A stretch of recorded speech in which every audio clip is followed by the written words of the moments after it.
Hi. Welcome to This Week in Baltimore Eating with Richard Gorelick. You can join us here every Thursday at 12:30 to talk about everything food related in Baltimore. I'm Amanda and this is Richard. If you just saw us a few seconds ago, we are experiencing some technical difficulties, so we're sorry about that and we're going to try this again.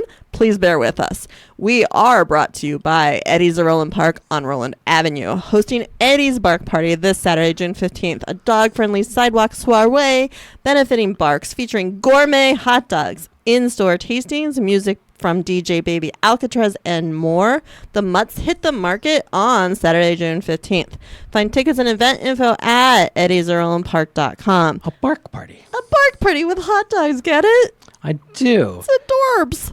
Hi, welcome back. Thank you. Haven't seen you in a bit. Well, I was away 2 weeks ago, and last week something came up, and I'm sorry I couldn't make it, but you did a great job. Aw, thanks. Interviewing Chef Joshua Rosen of Charm City Chocolate. He was amazing. You look great because you got a nice tan. Got tan. He was fascinating. So his chocolate factory is in Hunt Valley. There's an actual factory there. It's all vegan. He's trying for some kosher certification.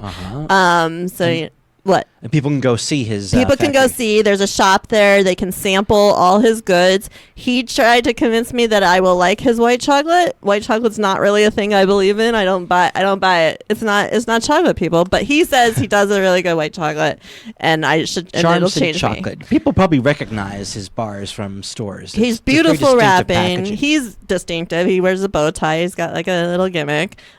He's very cute. But yeah, so it's all vegan, and you guys should check him out. And we have a story up online about him at jmoreliving.com.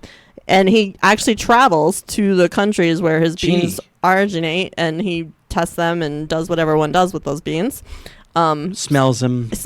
He taught me a lot. So while you were away, where exactly were you? Well, we stopped to pick up a friend in Fort Lauderdale. Then we drove down to Key West. And on the way back, we stopped in Miami Beach. And, I've heard about Miami Beach since I was a kid. Like Jackie Gleason would be in Miami Well, it used Beach. to be like the Jewish retreat for a while. So, and it had some sort of allure for me. And I really was excited about seeing it. And it's just so cool. It's totally worth seeing. Yeah. And we didn't spend a lot of time there. But we did have lunch at an iconic, I say iconic because it kind of is, although I can't remember its name, Cuban diner. That was full of people and lively on a Saturday afternoon. It was super fun. I had roasted chicken and plantains, and beans and rice, and a little bit of tres leche cake. Oh, that's nice. It was good. And some really good eating in Key West, but also some bad eating. I think any city is capable of giving you a bad meal. It has the potential to be over the top, like parrot head invasion there. Mm-hmm. I did that drive one time from Fort Lauderdale to Key West. It was a lot. This is a restaurant our friends who live in Key West wanted to take us to because it was situated really nicely on the water. But she said she was a little bit concerned about it's also being good. Right. And she said so. And I could tell she was disappointed. You were there for the view. She was disappointed in what the restaurant produced for us. I could tell. Or she pretty much said so. So a caveat, like just if you're taking friends, if you have friends visiting you in Baltimore, don't assume they want a good view or a good setting. Assume they want a good meal.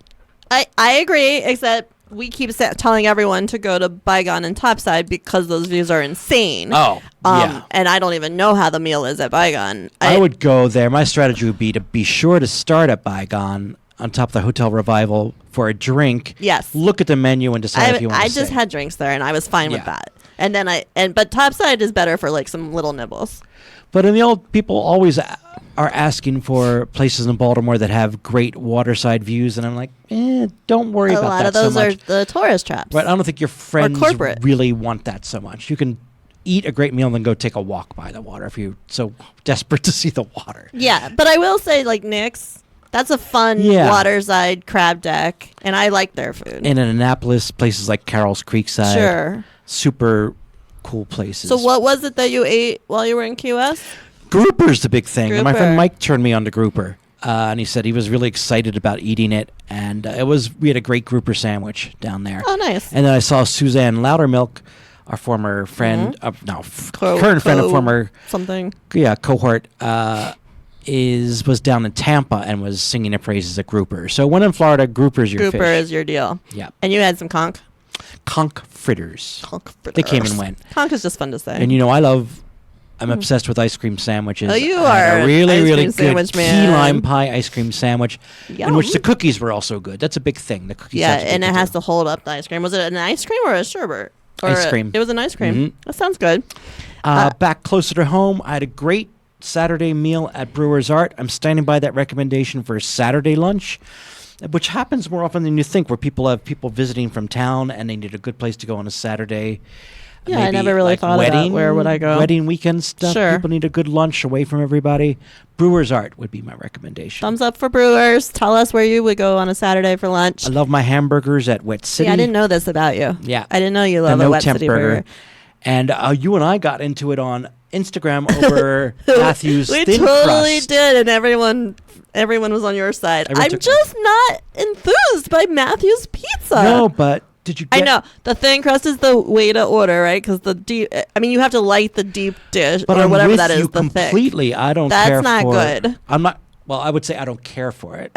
Okay, That's my nice way of saying I it. also would say that, but I also was not in any way impressed by the thin crust. Oh, you did have the thin I finally crust. had the thin crust, and I Ow. was like, I loved I it. like a lot of other pizzas better, like Joe Squared and Iggy's, and See, those are me. To me, those are coal-fired type stuff. This is me more like a. it's weird. Anyway, I loved it. Okay, but But I good had for it you. at the Matthew's an perfect- old favorite. But it was perfect because my roommate brought it home, and it sat for like 4 hours before I got to it, so it came to room temperature, which is how I like Better. pizza. I like it at room Leftover temperature. pizza. No wonder Oh. you loved it. Who Yep. knows what else was going on that And you've night? been busy too. I've been around talking about New Year's resolutions. I can't make myself stop. This I- one. I did actually. Friday, I wanted to come to your and Glenn's thing, and Mhm. I was so fried by Friday night that I couldn't move. But I met friends for drinks at the Elephant, which was perfect. Good. Yes, lovely. They make these like hot out of the oven buns. I didn't even know. She just gave them to us like as we were sitting there. We didn't ask for a hot out of the oven We were bun. upstairs, We were downstairs? downstairs in that little back bar. That's a super cute back sweet. bar. Super sweet. And then there were some pickles, like they were like the sort of sweet kind. What are those called? Bread and butter. But yeah, they were like bread and butter, but I think they were house made. I'm pretty sure they were house made. And we ordered like some little stuff, but we realized we were sitting right next door to Scola. And I love Amy Von Ling and Scola, as you know, is the cooking cooking school. school run by Jerry Pellegrino and Amy Von Lang. And Amy Von Lang, who's coming on the Weekend Agenda soon in a couple of weeks. But we were like, well, let's just go see what she's up to. And it was dumpling class night. Dumpling And we class. sort of ended up staying for the whole class. That's cool. Yeah, it was fun. It was fun to see It's Amy. good to be you. It was good to be me. So we did that. And then this weekend, I joined Mix Solo, which is the app for going out solo without the stigma, which I go a lot, and that's Carolyn They're Lynch. solo, but not singles. Right. Or- It's not a singles thing. It's just Right. like if you don't have a +1 for this activity, come do this because everyone's a +1. But so that's Carolyn Lynch's company, and we did a Hamden Brew Walk just because they were sort of trying it out. So we parked down here at Waverly, Right. and then we walked up to Nepanthe. It's a little bit of a hike. It was a long. It's probably too much for like a touristy thing to do. Yeah, Union's hill. There was a lot of hills so we went up to Nepanthe, which is lovely. I hadn't been in there yet since they moved, and it's great. And they have the only brew supply shop in the city, brew shop, whatever you call that. They have the only one of those in the city. We had a tour of the brewery. I sampled some of their beers. I don't know anything about beer, so I can't talk to that. But their foods were yummy. They kept bringing out little stuffs, and they were good. Fries with like a zillion different dipping sauces, and I love my selection of sauces. So that happened, and then we went from there to Union, which is a big whole thing. It's a whole other big thing. But that was fun, and I had a drink ticket, but I didn't want another beer. That's a lot of. I can't do all that beer, so I got a root beer, which was good. And it wasn't theirs. It was like Maine, whatever that soda company is called. And we had pretzels there, which were really good. And then we walked back over to Waverly, where we had some more samples, and that was the whole tour. But it got me into those things, which I would never have gone and done. So That's a great idea. I know. It seems a little bit walky to me. It was a lot walky, and it was warm out that day. So it was probably, they need to fine-tune that tour. Hey, I'll do it this time. Okay, do it. We are brought to you by Eddie's of Roland Park on Roland Avenue, featuring USDA prime beef and other specialty meats for a first-class Father's Day. The USDA rates beef according to marbling, tenderness, and texture, and Eddie's has been Baltimore's destination for USDA prime beef for 75 years. Eddie's means dad-approved eats. Oh, Eddie's means dad-approved eats. You weren't warmed up from I was last week expecting like a I different was. word. Eddie's means dad-approved eats. Learn more at eddiesofrolandpark.com. I wish I was rated according to marbling, texture, and tenderness, because I would be some prime USDA would be. meat. If you just got here, you're watching This Week in Baltimore Eating with this guy, Richard Garrett. Like, share, comment, and follow us at #Jmore Eating. So, where do we want people to eat for Father's Day? Hey, when I was working on the crab beat, when I was a food writer, I learned this fact that the old unofficial start to crab season was Father's Day. In the old days, that's when real crab feast season started, because that's usually when a plentiful supply of crabs was available. Okay. So prices should be a little bit down from where they were in the spring. Of course, they're going to keep going down in the fall. But Father's Day was the unofficial. In the old days was the unofficial start. We've done away with that, but whatever. Crab feast and do it. And crabs. I always liked Captain James. Yep. And Carroll's Creek would be fun if you can get out to Annapolis. How about you? Riverside, was that an option? Yeah, is that what it's called? I don't know. Like somewhere out on the water, like Essex-ish. Oh, something Middle River. Yeah, something like that. I don't know. We'll get back to you. Okay. So what about restaurant news? The Tilted Row. What is that? It's a new restaurant in a new building on Utah Place. New building. Like for the Micah kids. Yeah, I think it's a nice new apartment building. Aha.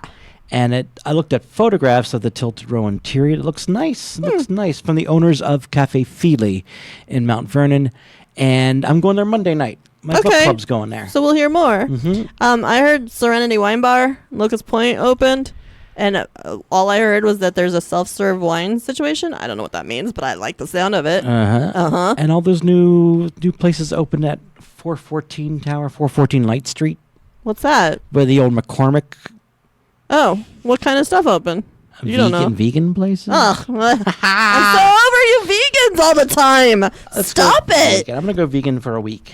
Is there anything else we want to talk about? That was it. Again? That was it. I still have to make trips to the new Broadway Market. I know. I love the look. I keep driving by and I'm like, it looks so good. Maybe that'll be nice. a chore for me to go to check out Cross Street Market and/or Broadway Market. Zach Green from Bite of Baltimore was also on the Hamden Brew tour on last weekend, and he's loving it there. He told me. Which one? Cross Street or Broadway? Broadway. Yeah. Yeah. People grouse and grumble because it's not exactly what they wanted to. And well, yeah. I mean, I had this whole argument about the old markets versus the new food court situation, but I'm happy we're using the spaces. We're not tearing them down.